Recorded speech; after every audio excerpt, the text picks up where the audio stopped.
After over a year of delays, we're finally ready to enlist in Advance Wars 1 and 2 Reboot Camp.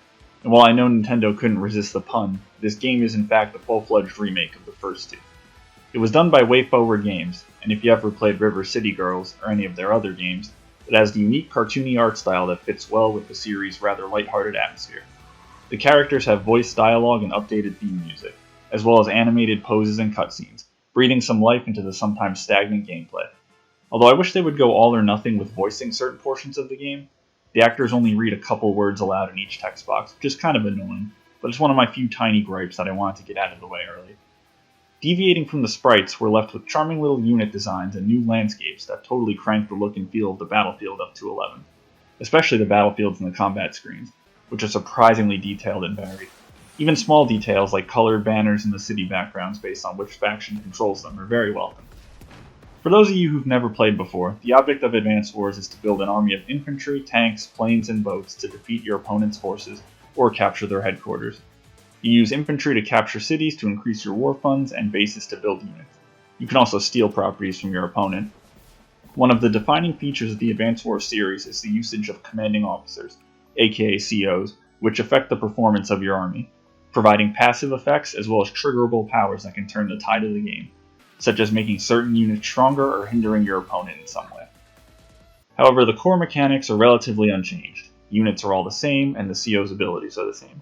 Some campaign maps and war room maps have been slightly altered, but that's really it.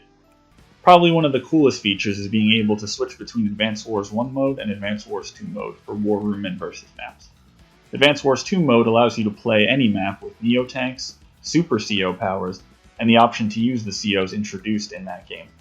Whereas if you're more of a traditionalist, you can play Advance Wars 1 mode that lacks those features, and even allows you to play without some of the buffs and debuffs the COs got in between 1 and 2. As well as some COs are subjectively better or worse between the versions. One of the most noteworthy additions is the turn rewind feature, found in newer Fire Emblem games as well, which have the same developer intelligence systems, so it's no coincidence.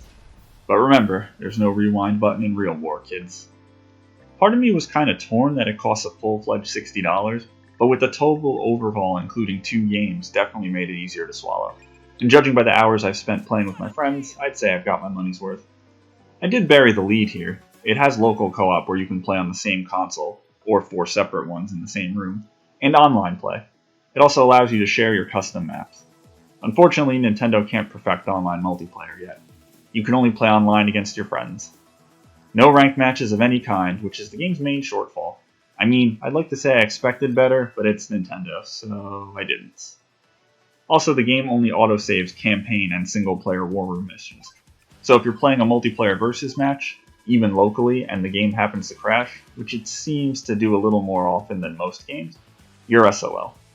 Although the game does give you fair warning, almost like it's bragging about it.